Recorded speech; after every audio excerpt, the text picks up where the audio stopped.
안녕하세요. 오늘도 사연살롱을 찾아주셔서 감사합니다. 얼마 전에 저희 시아버지께서 황혼이혼을 하셨어요. 첫 부인과 사별하고 재혼해서 17년을 살아오신 아버님이 칠순을 앞두고 내린 결정이었기 때문에 주변에서 말들이 많더라고요. 세상 떠날 날도 얼마 남지 않은 늙은이가 어지간하면 그냥 살지 그 나이에 무슨 부귀영화를 누리겠다고 이혼이냐면서요. 하지만 가장 가까운 곳에서 시부모님 내외를 지켜봐왔던 저와 남편으로서는 오히려 시부모님의 이혼이 늦은 감이 있다고 생각할 정도랍니다.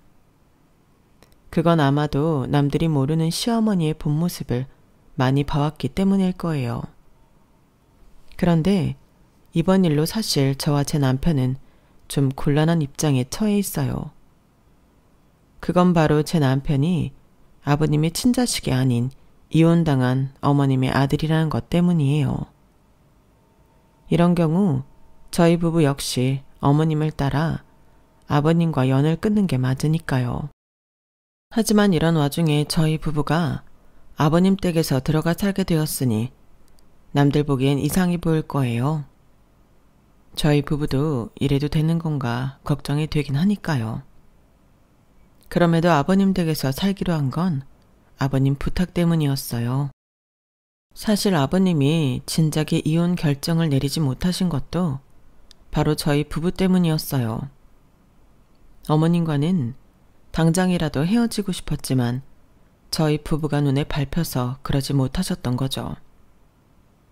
그럼 지금부터 남들은 알지 못하는 저희 집안의 눈물겨운 사연을 들려드릴게요. 저희 엄마는 제가 15살 때 세상을 떠나셨어요. 그리고 1년도 채 안 돼서 아빠는 재혼을 하셨는데 그 상대가 저희 엄마 친구였어요. 제가 어릴 때부터 영주 이모라고 부르던 사람이었죠. 새엄마는 저희 엄마와는 한 고향에서 나고 자라 국민학교부터 중고등학교를 함께 다닌 친구 사이로 흔한 말로 베프라고 부를 정도로 가까운 사이였어요. 그런 사람이 친구가 죽자마자 친구 남편과 재혼을 했다는 건 누가 봐도 의심을 할 만한 상황이었죠. 실제로 새엄마는 저희 엄마가 세상을 떠나시기 전부터 저희 아빠랑 남몰래 만남을 갖곤 했어요. 저희 엄마와 저한테는 비밀로 한 채 말이죠. 제가 그런 사실을 알게 된 건 아빠가 새엄마와 재혼을 한 뒤였어요. 새엄마한테는 아들이 하나 있었는데 그 오빠가 입이 좀 가벼운 편이었어요. 아빠가 재혼을 하고 새엄마와 함께 저희 집에 들어와 살게 된 오빠는 그동안 제가 몰랐던 사실을 제게 고스란히 고자질해 주었어요. 야, 우리 엄마랑 너희 아빠 언제부터 사귀었는지 알아? 5년도 넘었어. 원래 너희 아빠가 니네 엄마랑 이혼하고 우리 엄마랑 재혼할 생각이었거든. 근데 너희 엄마가 암에 걸렸다고 하니까 보험금 욕심에 이혼도 미루고 기다렸던 거야. 넌 그거 몰랐지? 그러니까 나한테 잘해. 이 집에서 네 편 들어줄 사람 아무도 없으니까. 막말로 나랑 네가 싸우면 네 아빠가 누구 편 들어줄 것 같아? 당연히 내 편 들어줄 거라고. 왠지 알아? 너희 아빠는 너랑 네 엄마한테 정 떨어진 지 오래거든. 저보다 2살이나 나이가 많았지만 철딱서니가 없었던 오빠는 마음 내키는 대로 짓거렸어요. 그럼에도 불구하고 오빠한테 대들지 못했던 건 새엄마 때문이에요. 제가 오빠랑 말다툼이라도 하면 오히려 모든 걸 제 탓으로 돌리고 저를 이상한 애로 만들어버렸거든요. 새엄마는 저희 집에 들어와 살기 시작하면서부터 저를 눈엣 가시처럼 생각했어요. 어떻게든 저를 내쫓기 위해 말도 안 되는 이간질로 아빠와 제 사이가 멀어지게 한 거는 물론이고 저를 문제아이인 것처럼 만들어버렸어요. 제가 학교 성적은 별로였지만 교우관계도 무난하고 나쁜 짓도 안 하는 평범한 학생이었는데 하루아침에 저를 도벽의 폭력적인 아이로 만들어버린 거예요. 제가 원치 않는데도 제게 자기 목걸이를 줘놓곤 아빠 앞에선 저를 도둑으로 몰더라고요. 아빠가 불처럼 화를 내자 옆에서 눈물까지 짜며 저를 감싸는 첫 생쇼를 하는데, 와, 그 행동이 너무 역겨워서 하마터면 토할 뻔했다니까요. 여보, 혜민이를 용서해 주세요. 엄마 잃고 정신적으로 얼마나 혼란이 왔겠어요. 그런 불안한 마음에 도벽이 생긴 건데 부모님 입장으로 감싸줘야죠. 혜민이를 때리실 거면 차라리 나를 때려주세요. 혜민이는 인정하지 않지만 그래도 나는 혜민이를 내 딸이라고 생각하니까요. 자식을 잘못 키운 내 탓이다 생각하고 내가 맞을게요. 아니, 당신이 무슨 죄가 있다고 내가 당신을 때려. 그리고 애교육을 잘못한 거면 죽은 혜민이 엄마 탓이지 왜 당신 탓이냐고. 사람이 이렇게 착하기만 해서 세상을 어떻게 살아가려고 그래? 혜민이, 너 당장 엄마한테 잘못했다고 빌지 못해? 너 때문에 엄마가 이렇게까지 마음을 써주는데 미안하지도 않아? 당장 엄마한테 빌어. 참, 어이가 없어서 내가 하지도 않은 일을 가지고 꾸며놓고 그것도 모자라 생쇼까지 하는데 이런 사람한테 빌라니 정말 어이가 없었어요. 모든 게 새엄마가 꾸민 짓이라고 아무리 항변을 해도 아빠는 제 말을 들을 생각조차 하지 않았어요. 당시 아빠한테는 저라는 존재는 아예 없는 것 같았어요. 그날 저는 끝까지 새엄마한테 사과하지 않았고 그 일로 한동안 용돈이 끊겼어요. 차비가 없어서 학교까지 걸어 다녀야 했지만 그래도 마음은 편했어요.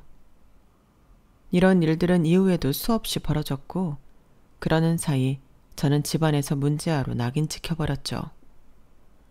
새엄마는 자기 아들한테는 학원에 개인 과외까지 아낌없이 지원을 해주었지만 저한테는 그 어떤 것도 해주지 않았어요. 제 성적이 안 좋았던 게 꼭 그것 때문이라고는 할 수 없지만요. 집안에서 어디에도 마음 둘 곳이 없었던 만큼 저는 학교에서도 마음을 붙이지 못했어요. 내 인생은 우울하고 엉망진창으로 망가져 있는데 부모 사랑받으며 행복하게 사는 친구들을 보면 자꾸 화가 나고 나와 비교를 하게 되는 게 싫어서 친구들과도 점점 거리를 두게 되었거든요. 그러다가 저랑 비슷한 처지인 친구들과 어울리게 되었는데 소위 말하는 비행청소년들이었죠. 요르르 몰려다니면서 돈을 뺏고 모여서 담배를 피우고 술도 마시는 아이들이요. 저는 담배도 피울 줄 모르고 술도 마셔본 적 없었지만 그 무리에 들어가기 위해서는 뭐라도 해야 했어요. 그래서 하루는 애들과 함께 하굣길에 자리를 잡고 저희 또래 아이한테 돈을 뺏으려고 했는데 그때 운명적인 만남을 갖게 된 거예요. 바로 미래의 제 남편을 만나게 된 거죠. 당시 남편은 저랑 같은 고등학교 1학년 학생으로 저와는 동갑이었어요. 학교 수업을 마치고 혼자 집에 가다가 저희 무리와 마주치고 만 거였죠. 남편을 으슥한 골목으로 끌고 온 저희 무리는 갖은 욕설을 퍼부어가며 공포스러운 분위기를 조성했어요. 이 정도 하면 어지간한 학생들은 있는 돈 없는 돈 다 털어주고 갈 텐데 남편은 눈 하나 깜빡 안 하고 버티더라고요. 결국 참다 못한 저희 쪽 오빠 하나가 남편한테 주먹을 휘둘렀는데 순식간에 남편한테 제압을 당해버렸지 뭐예요. 마치 영화 속 한 장면처럼 남편은 정광석화처럼 달려들어 오빠의 멱살을 쥐고는 공중에서 한 바퀴 크게 휘돌려 바닥에 내리꽂았어요. 올림픽에서나 볼 법한 유도 한판승 장면이었죠. 순간 저희 쪽 아이들은 얼굴에서 웃음기가 싹 빠졌고 슬금슬금 도망갈 틈을 보고 있었어요. 그걸 본 남편이 그러더라고요. 세상에서 제일 비겁한 게 뭔지 알아? 자기보다 약해 보이는 사람을 괴롭히는 거야.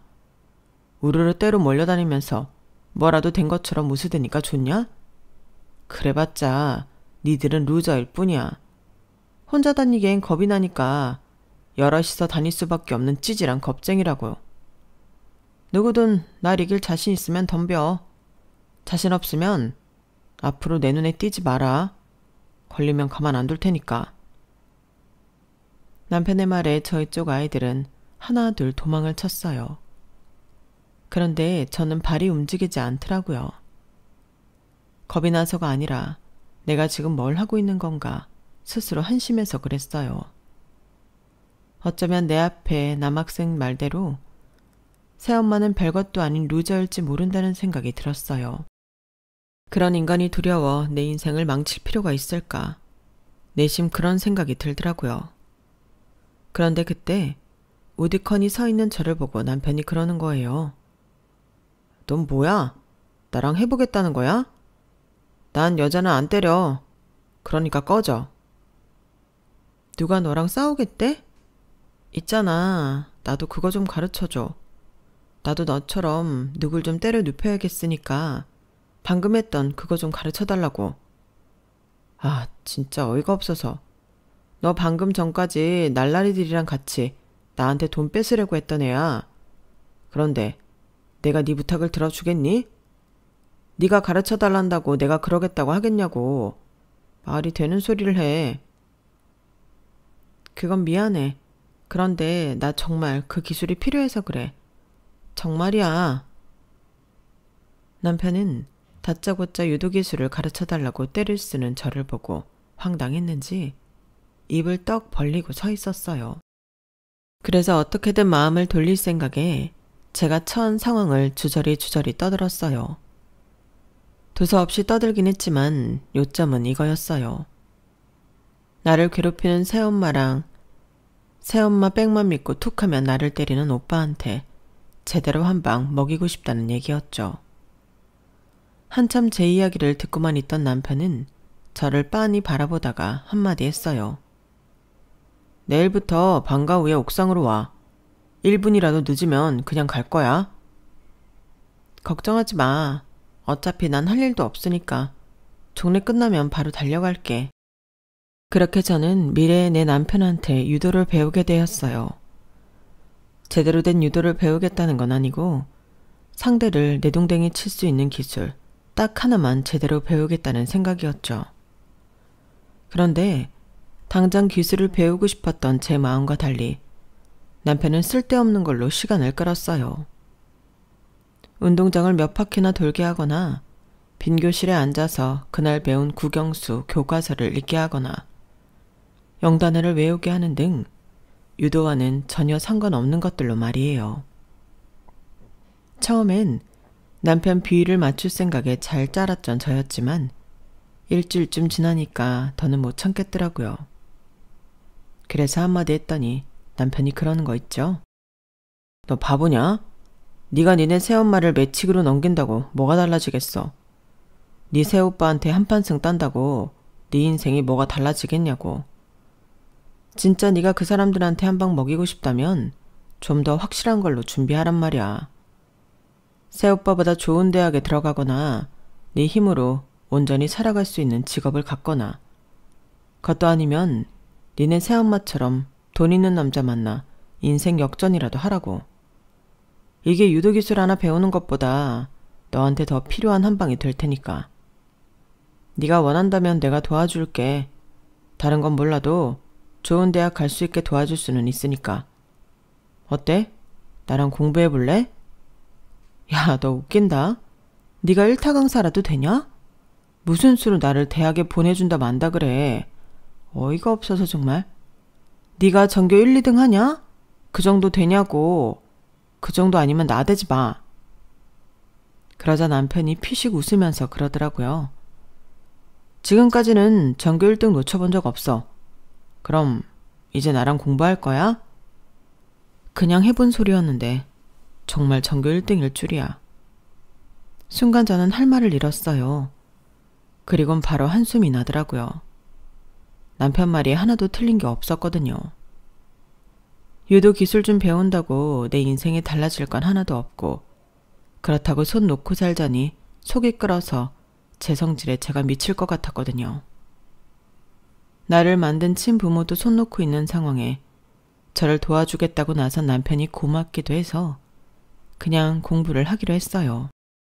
그렇게 남편과 함께 공부를 하면서 알게 된 건데 남편도 부모님 이혼으로 한동안 방황을 했더라고요.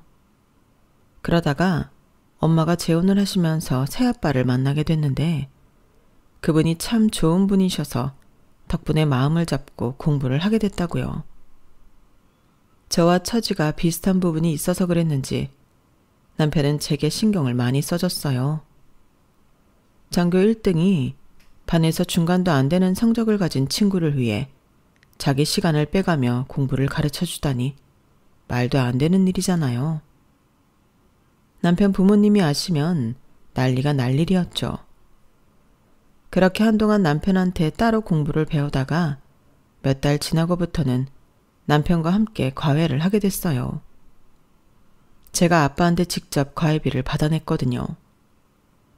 돈이 없으면 몰라도 자식이 공부하겠다고 과외시켜달라는데 안 된다고 할 부모가 어디 있겠어요. 그랬더니 새엄마가 애들 공부는 자기가 알아서 시킬 텐데 직접 제 과외비를 내줬다고 아빠한테 난리를 치지 뭐예요.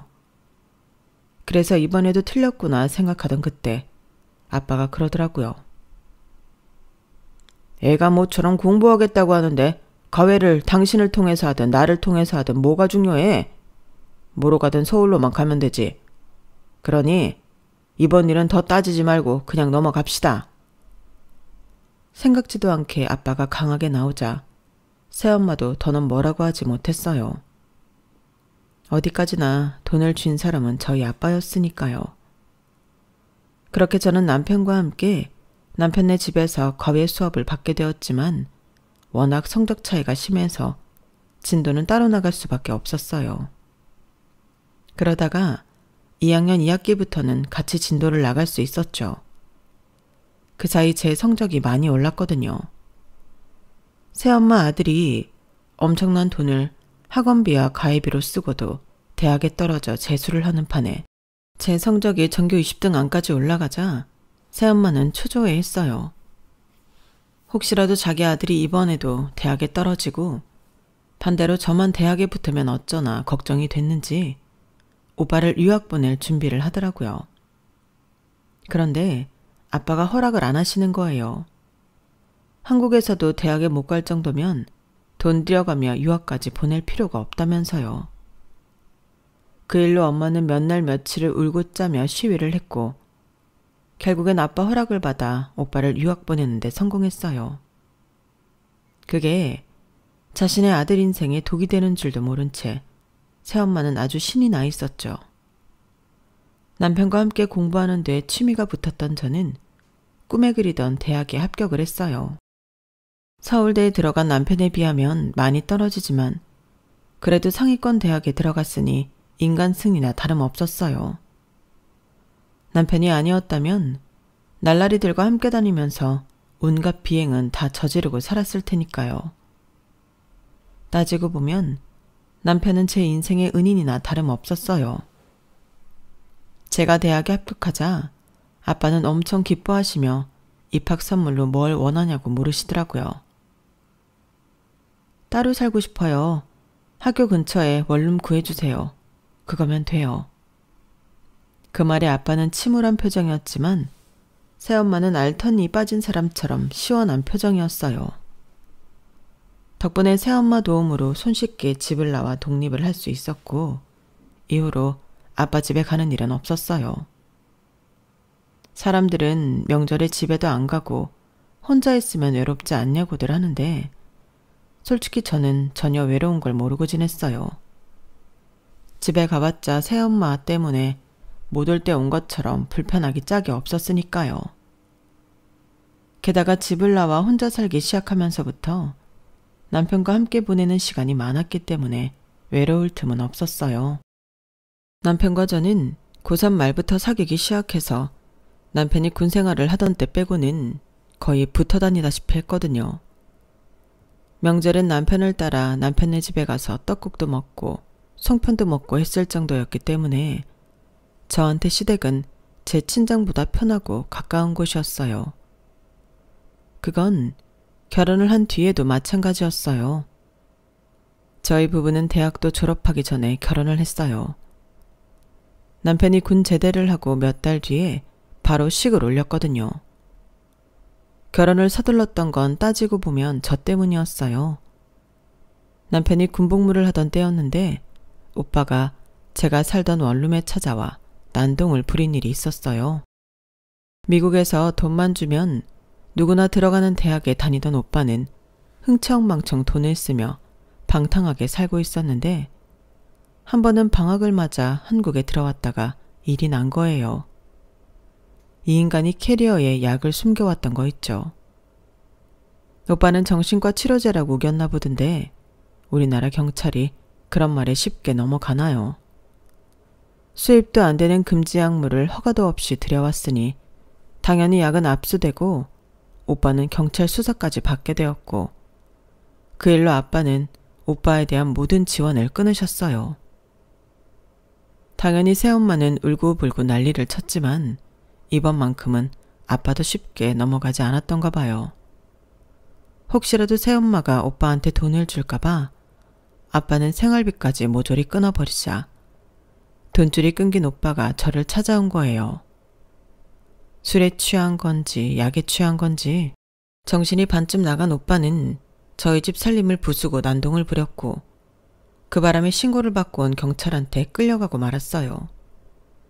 그때까지만 해도 저는 오빠가 어떤 상태인지 몰랐기 때문에 하룻밤 정도 파출소에 잡혀 있다가 훈방조치 되겠거니 했는데 마약 사범으로 잡혀 들어갔다고 하지 뭐예요. 새엄마는 이게 다 저 때문이라며 어떻게 지 오빠를 경찰에 신고하냐며 길길이 날뛰었어요. 그런데 그런 엄마를 보고 아빠가 평소와 다른 반응을 보이신 거예요. 이 여자가 지금 누구 탓을 하는 거야? 약에 취해 정신도 온전치 않은 놈이 내 딸 집에 찾아가 난동을 부렸는데 그게 어떻게 혜민이 탓이냐고. 능력도 없는 게 방탕하게 살아온 당신 아들 탓을 해야지. 아니, 당신 무슨 말이 그래요? 혜민이는 당신 딸이고 우리 승준이는 내 아들이기만 하단 말이에요? 말해봐요. 그런 거냐고요? 말이 났으니 말인데 승준이가 온전히 내 자식은 아니잖아. 내 피가 섞인 자식은 엄연히 혜민이 뿐이라고. 시련이 닥쳐봐야 내 편인지 아닌지가 가려진다고 하더니 오빠 문제가 터지자마자 부모님은 서로 상대 탓을 하며 분열되고 말았어요. 그 모습을 지켜보면서 그런 생각이 들더라고요. 진작에 남편 말 듣고 공부하기 잘했다고요. 이렇게 형편없는 사람들 때문에 내 인생을 망쳐가며 일탈을 했더라면 얼마나 억울했을까 하는 생각이 들었거든요. 오빠가 약에 취해 내 원룸에 찾아와 난동을 부린 얘기를 들은 남편은 제 걱정이 됐는지 제대하자마자 결혼 얘기를 꺼냈어요. 그리고 몇 달 뒤 번갯불에 콩 구워 먹듯 바로 식을 올리게 되었죠. 제 결혼식에는 새엄마와 오빠는 오지 않았어요. 정확히는 그럴 이유가 없었어요. 아빠가 새엄마와 이혼을 했으니까요. 결혼식 날 아빠는 처음으로 제게 사과를 하셨어요. 여자한테 눈이 멀어서 저랑 저희 엄마한테 몹쓸 짓을 했다고 말이죠. 비록 아빠는 뼈아픈 반성을 하셨지만 그런다고 이제 와서 아빠를 받아줄 만큼 제가 마음이 넓은 사람은 아니에요. 지금도 저희 아빠한테 연락이 오기 전에는 제가 먼저 연락을 하는 일이 없을 정도니까요. 남들보다 일찍 결혼 생활을 시작한 저희 부부는 그래서인지 많은 순간을 함께 겪으며 지냈어요. 게다가 고등학생 때부터 함께 지내온 시간이 많아서 그런지 부부라기보다는 그냥 가족 같은 느낌이었어요. 함께 있는 게 당연하게 느껴질 정도로요. 그래서 시부모님을 대할 때도 어렵다기보다는 그냥 내 친구 부모님처럼 편하게 느껴지곤 했죠. 특히 아버님은 저희 아빠보다도 더 제게 아빠 같은 분이었어요. 남편이 군대에 있을 때는 아버님과 둘이 동네 치킨집에 가서 치맥도 하고 심지어 야구장도 같이 다니곤 했어요. 야구장에서 마시는 맥주가 그렇게 맛있다는 걸 아버님 덕분에 알 수 있었죠. 남편의 빈자리를 채워주시려 바쁜 와중에도 일부러 시간을 내주시는 아버님 덕분에 시부모님과 함께 사는 게 생각만큼 힘들거나 불편하지는 않았어요. 물론 시어머니는 조금 어렵긴 했지만요. 결혼 전에는 그저 친한 친구 엄마로 생각했기 때문에 깊게 생각하지 않았던 부분들이 고부지간이 되고 나니 하나둘 보이기 시작했거든요. 몰랐는데 저희 어머님이 꽤나 사치가 심한 분이시더라고요. 게다가 돈에 대한 욕심이 있으셔서 아버님 모르게 주식 투자도 꽤 하시는 것 같았어요. 저는 따로 주식 투자를 하지는 않지만 저희 어머님의 투자 방식이 많이 위험하다는 정도는 알 수 있었어요. 어디서 그런 정보를 얻어오시는지 모르겠지만 분석에 따른 투자가 아니라 말 그대로 투기성 투자를 주로 하시더라고요. 그래서 어머님께 그런 식으로 주식 투자를 하시면 위험하다고 말씀드렸는데 그 말이 기분 나쁘셨던가 봐요. 예, 어디서 건방지게 시어머니 하는 일에 훈계를 하니? 네가 주식에 대해 알면 얼마나 안다고 그러냐고. 어머님, 제 말이 기분 나쁘셨다면 죄송해요. 다만 제가 강의 시간에 배우기론 그런 식의 투자는. 그러자 어머님은 제 말을 뚝 자르며 화를 내셨어요. 어머머? 예, 네가 경영학과를 다닌다고 뭐가 되는 줄 아는 모양인데 그래 봤자 대학생일 뿐이야. 내가 주식 투자를 하루 이틀 해온 줄 아니? 너 따위 애송이한테 찬소리 들을 사람 아니라고. 내 아들이 하도 부탁하길래 불쌍한 거 집에 들였더니 아주 어른 상투를 잡으려 드네. 건방 떨지 말고 네 할 일이나 해. 별것도 아는 게 어디서 까불어. 그날 제가 보았던 어머님은 그동안 제가 알던 어머님과는 달라 보였어요. 그리고 그 모습이 어머님의 진짜 모습이라는 걸 알기까지는 그리 오랜 시간이 걸리지 않았죠. 남편이 군에서 제대를 하고 저희는 집을 얻어 나가기로 했어요. 아버님이 근처에 마땅한 아파트가 나왔다며 사주겠다고 하셨거든요. 평수가 좀 작기는 하지만 이걸 시작으로 니들이 차차 넓혀가며 살도록 해라. 뭐든 니들 손으로 직접 이뤄야 더 값진 게 아니겠니? 아버님은 그렇게 말씀하셨지만 저희 입장에서는 전셋집만 구해주셔도 감지덕지라고 생각했어요. 저희 부부가 대학생만 아니었다면 우리 힘으로 시작해야 했던 거니까요. 그래서 18평 아파트도 충분히 만족했어요. 아니, 오히려 다행이라고 하는 게 맞겠네요. 집이 커도 저희한테는 문제였거든요. 집이 크면 클수록 안에 채워야 할 살림도 늘어나니까요. 아버님이 집을 해주셨으니 혼수는 여자 쪽에서 맡아야 하잖아요. 그런 면에서 저는 한시름 놓을 수 있었어요. 다행히 적당한 규모의 집이라서 혼수 비용은 부족하지 않았거든요. 혼수는 제가 살던 원룸 보증금과 결혼식 올릴 때 아빠가 주신 축의금이 있어서 그걸로 채우기로 했어요. 그런데 어머님이 그 얘기를 들으시곤 엄청 화를 내시는 거예요. 넌 생각이 있는 애니 없는 애니? 아니 겉보다 그 머리로 어떻게 대학은 간 거냐? 우리가 18평짜리 아파트를 해줬으면 최소한 너는 혼수로 그 절반이라도 해와야 정상 아니니? 어떻게 1억도 안 되는 돈으로 퉁치려 들어? 얘기 들어보니 니네 친정이 꽤 산다던데 네 아버지는 하나밖에 없는 딸 혼수를 이따위로 하게 두고 그 많은 돈은 죽을 때 짊어지고 갈 거냐고. 내가 정말 기가 막히고 코가 막혀서 말도 안 나온다. 제가 평소 어머님에 대해 좋은 감정이 없는 건 사실이지만 이때만큼은 어머님 말씀이 틀리지 않다고 생각했어요. 하지만 제 상황에 혼수 비용 도와달라고 아빠한테 전화를 할 수는 없었어요. 그러기에는 너무 염치가 없었거든요. 그렇다고 어머님께 저희 집 상황을 시시콜콜 전하고 싶지도 않았어요. 죄송합니다. 대신 제가 진석이보다 먼저 사회생활을 하게 되니까 생활비는 제가 감당하겠습니다. 예, 그건 당연한 거야. 니들이 결혼한 순간부터 부모 손을 떠난 건데 그럼 생활비도 우리한테 받으려고 한 거니? 너 정말 뻔뻔하게 그지 없구나. 세상에 우리 진석이는 대체 뭘 보고 너 같은 애랑 결혼한 건지 모르겠다. 제가 무슨 말을 해도 어머님 화를 누그러뜨릴 수는 없었어요. 그래서 살면서 내가 잘하는 수밖에 없겠다고 생각했어요. 그런데 살아보니 처음 먹었던 마음이 지켜지지 않더라고요. 안 지키라고 안 지킨 게 아니라 도저히 지킬 수가 없었다고 하는 게 맞을 거예요. 오죽하면 제가 이렇게 불특정 다수가 되는 채널에 사연까지 보냈겠어요. 10년 넘게 결혼 생활을 하는 동안 어머님이 제게 했던 말도 안 되는 행동과 인격 말살에 가까운 폭언은 이루 말할 수 없을 정도로 많았어요. 그런데 저는 그거 다 이해하고 넘어갈 수 있어요. 내 남편을 낳아준 분이니까요. 하지만 적어도 내 부모는 건들지 말았어야죠. 제가 아빠하고 연락을 않고 살았기 때문에 뒤늦게 알게 된 건 내 잘못이지만 그래도 이러면 안 되는 거잖아요. 제가 결혼하고 취업과 출산을 이어가면서 솔직히 아빠 걱정까지 할 겨를이 없었어요. 내 가정을 챙기는 것만으로도 벅찬 일이었으니까요.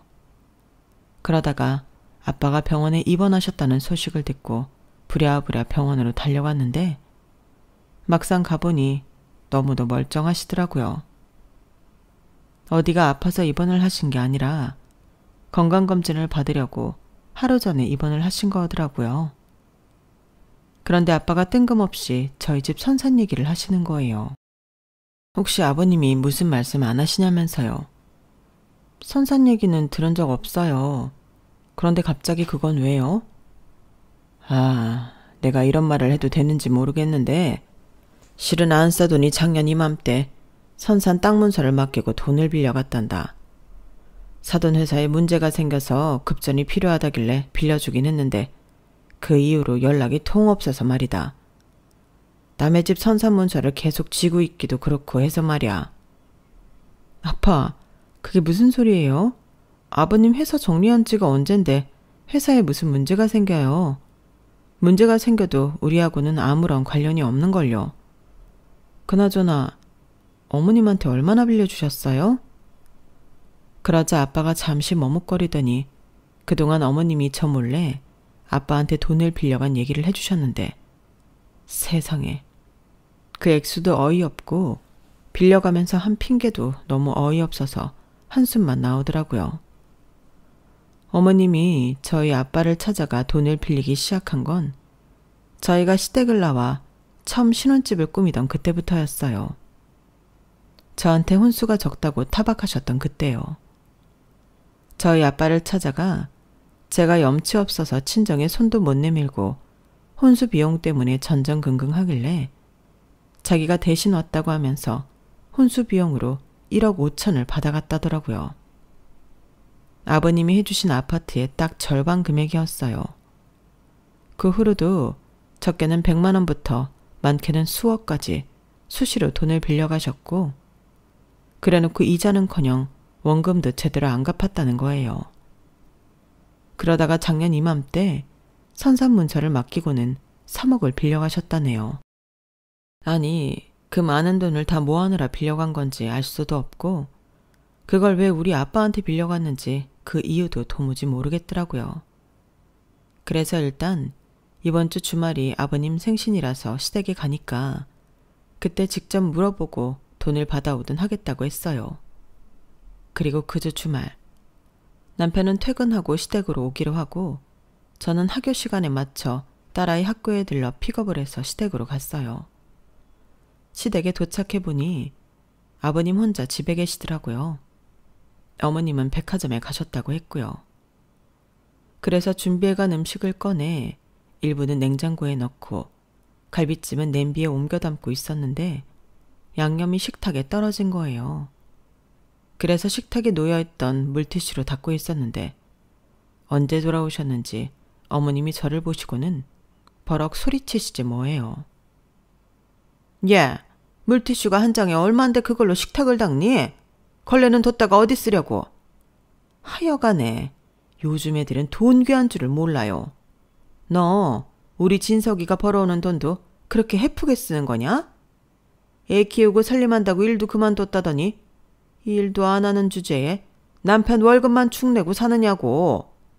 어떻게 된 게 결혼한 지 10년이 넘도록 넌 나아진 게 하나도 없니? 내 아들만 불쌍하지. 이렇게 개념 없는 여자를 만나 뼈 빠지게 고생만 하고 살다니. 그 말을 듣는데 우라가 치밀어서 저도 한 소리 하고 싶었어요. 하지만 아버님 생신이라서 좋은 날 큰 소리 내지 말자 생각하곤 꾹 참았죠.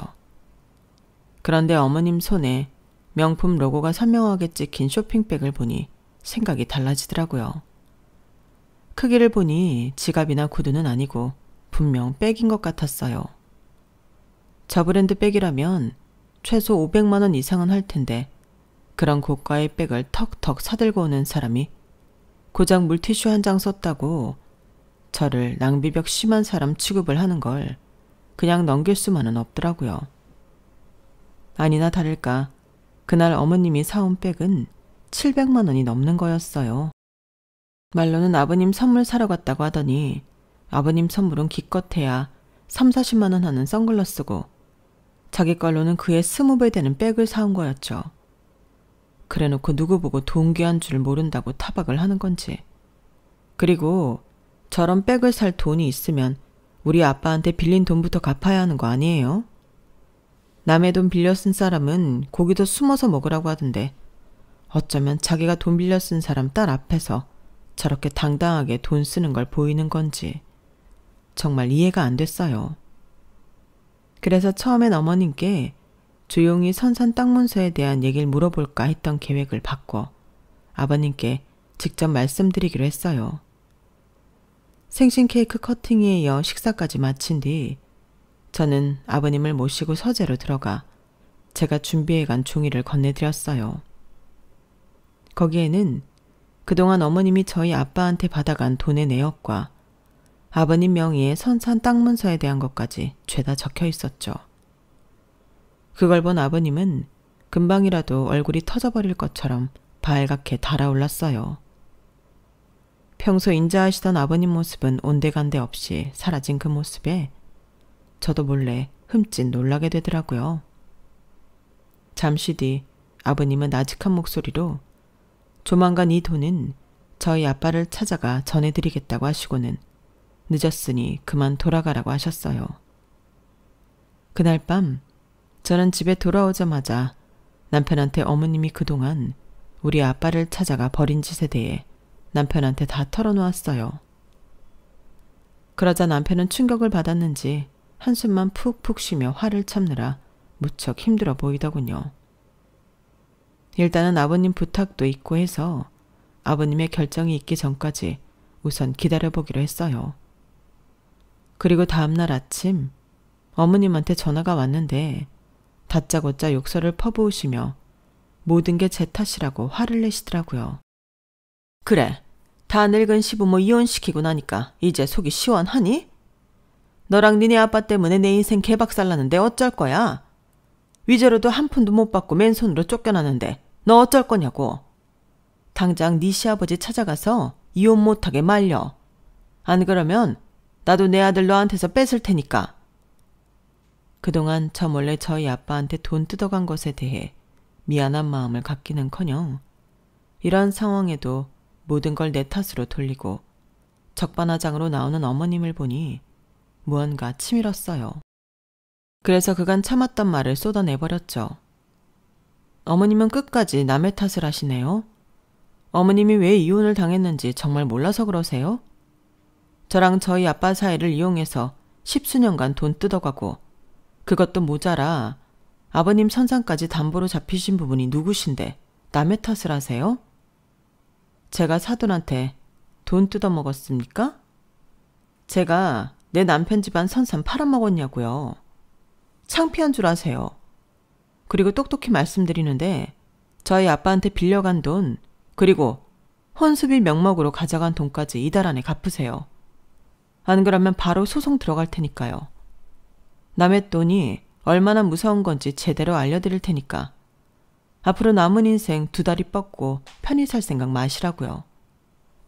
결국 어머님은 아버님과 이혼을 하면서 위자료 한 푼 못 받고 집에서 쫓겨나고 말았어요. 아버님께서 어머님께 줄 위자료로 저희 아빠한테 그간 어머님이 뜯어간 돈을 갚아주셨거든요. 당장 살 곳이 없어진 어머님은 하는 수 없이 자신이 사모았던 명품백과 장신구 등을 팔아서 월세 원룸을 구하셨어요.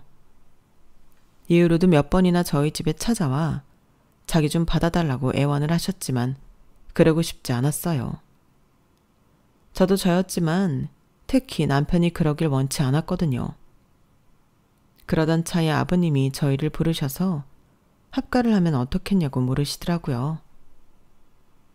내가 네 엄마랑 재혼을 하게 된 건 사실 진석이 너랑 정이 들어서 그랬던 거다. 너희 엄마가 우리 집 일 하겠다고 널 데리고 왔을 때 너를 보고 얼마나 놀랐는지 모른다. 죽은 내 아들을 보는 것 같았거든. 아내와 아들을 하루아침에 잃고 나서 나는 살고 싶은 마음이 없었다. 그때 너랑 네 엄마가 내 집에 오지 않았다면 나는 이 세상에 없었을지도 몰라. 그 고마움에 네 엄마가 어떤 사람인지 알면서도 참고 살았던 거다. 어차피 죽을 목숨이었던 날 살린 게 너랑 네 엄마니까 그 정도는 참고 살아야지 했던 거지. 그런데 선상까지 팔아먹었다는 소리를 듣는 순간 더는 안 되겠다는 생각이 들더구나. 거기엔 내 부모 형제뿐만 아니라 죽은 내 아들 무덤도 있으니까. 그래서 이 나이에 이혼까지 했던 건데 요즘 들어 내가 너희 엄마를 버린 건지 내가 버려진 건지 모르겠더구나. 이 커다란 집이 너무 황량해서 도무지 살고 싶은 마음에 안 들어. 너희 부부한텐 염치 없는 부탁이다만 이 집에 들어와 살면 안 되겠니? 그동안 늘 당당하고 굳건한 모습만 보이시던 아버님이 한순간에 무너져 내리신 걸 보자 저도 남편도 마음이 편치 않았어요. 아버님은 제게 있어 친정 아빠보다도 더 아빠 같은 분이셨으니까요. 그래서 남편과 상의 끝에 아버님 댁에 들어가 살게 되었어요. 아파트 생활을 하다 보니 층간소음 때문에 늘 깨끗 발로 집안을 다녔던 아이는 잔디 깔린 마당도 있고 하루 종일 뛰어다녀도 뭐라고 하는 사람이 없어서 너무 좋아하더라고요. 좋은 건 저도 마찬가지였어요. 큰 집 청소하기 힘들다고 아버님이 도우미 아주머니를 불러주시기 때문에 청소 걱정 없이 살 수 있게 되었거든요. 거기다 아버님께서 용돈도 주시고 비싸서 내 돈 주고 못 사는 고가의 화장품도 턱턱 사주시니 어떻게 안 좋을 수가 있겠어요. 그 긴 세월 이 좋은 걸 누리고 살았으면서 고마운 줄 모르고 주식과 사치로 한순간에 인생 나락으로 떨어진 어머님이 안 됐다 싶으면서도 참 아둔하다는 생각도 들었어요. 있을 때 잘 하라는 말, 그거 빈말이 아니라는 걸 뒤늦게나마 어머님이 깨달으시길 바랄 뿐입니다. 지금까지 제 사연을 들어주셔서 감사합니다. 들어주신 모든 분들의 하루하루가 행복하시기를 바랍니다. 여러분, 사연 댓글에 응원과 현명한 조언 부탁드려요. 좋아요와 구독은 저에게 큰 힘이 됩니다. 오늘도 좋은 일 가득하세요.